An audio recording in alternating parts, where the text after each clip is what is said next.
Çoğumuzun karabasan olarak bildiği uyku felci aslında uyku bozukluğudur. Uykuya dalmadan hemen önce bedenin geçici olarak hareket edememesi sonucu gerçekleşir. Kişinin uykuya dalması ve uyuması sırasında beyinde bazı değişimler meydana gelir ve en önemli değişimlerden birisi de bir süre uyku durumundan çıkamamaktır. Süren bu süreç REM uykusu ve non-REM uykusundan oluşur.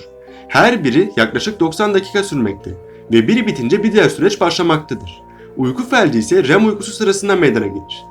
Uyku durumunda kaslar felç durumundadır ve beyin herhangi bir nedenle uyanırsa kaslar felç durumunu korur. Yani kaslar uyanmaz ve bu nedenle kişi hareket edemez. Kişinin üzerine biri oturmuş gibi hissetmenin nedeni ise kasların felç durumunda olmasıdır. Zira uyku felci yaşayan kişilerin karabasan olarak adlandırdıkları ve üzerlerine oturduğunu düşündükleri bir varlık yoktur. Kasların uyku durumunda olmasından dolayı vücudun üzerinde bir ağırlık hissedilir. Uyku felci, uyuyan insanın kontrolsüz bir şekilde uyumasından kaynaklanır. Normal bir şekilde uyandığımızda beynimiz uykuyla çalışan tüm bölümlerini devre dışı bırakır ve konuşma, görme, hareket etme gibi eylemlerimizin kontrol edildiği bölümleri devreye sokar. Uyku felcinin yaşandığı sıralarda beyin uyanır. Ancak bu bölümlerden sadece görme bölümünü devreye sokar. Uyuyan diğer tüm bölümler uykuda olmaları nedeniyle konuşmamamıza veya hareket edemememize neden olurlar. Uyandığımız an sadece etrafımıza bakabildiğimiz bu ilginç durum doğal olarak korkmamıza ve paniklememize neden olur. Gözlerimizin görebilmesine rağmen hala uyku durumunda olan beyin o an yaşadığımız, gördüğümüz ve düşündüğümüz her şeyi abartmaya başlar. Uyku felci sırasında gördüğümüz tüm görüntüler uyku durumunda olan ve normal çalışma şeklinden daha farklı çalışan beynimize aktarılır. Bu gibi durumlarda son derece kolay erişilebilir olan bilinçaltı, beynin yaşadıklarından korkmasıyla birlikte devreye girer ve bizler için son derece gerçek olan bir senaryo oluşturur.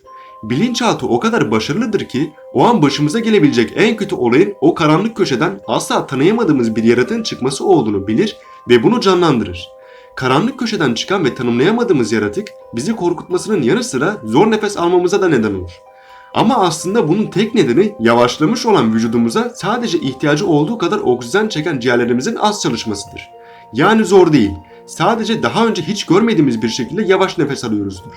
Bu olayın yaşanması sadece biraz korkmamızın dışında insan vücuduna hiçbir şekilde zarar vermez. Ve bunu hiç yaşamamış olmak veya ortalamadan daha fazla yaşamak tamamen normaldir. Gelin birlikte karabasanın neden olduğuna daha ayrıntılı bir şekilde bakalım. Yapılan araştırmalar sonucunda sırt üstü yatan kişilerin uyku felcine uğrama riskinin diğerlerine oranla 3 kat daha fazla olduğu belirlenmiştir. Yatmadan önce yemek yemek kalbin sıkışmasına neden olur. Bu ise uyku felci riskini artırır. Aynı şekilde yatağa aç girmek de karabasan riskini artıran temel nedenler arasında yer almaktadır. Gün içerisinde aşırı stres yaşayan kişiler ve kendisine kaygı bozukluğu teşhisi konmuş kişilerde uyku felci sık aralıklarla tekrarlanabilir. Gürültülü bir ortamda ya da televizyon açıkken uyumak da uyku felcinin temel nedenleri arasında yer alıyor.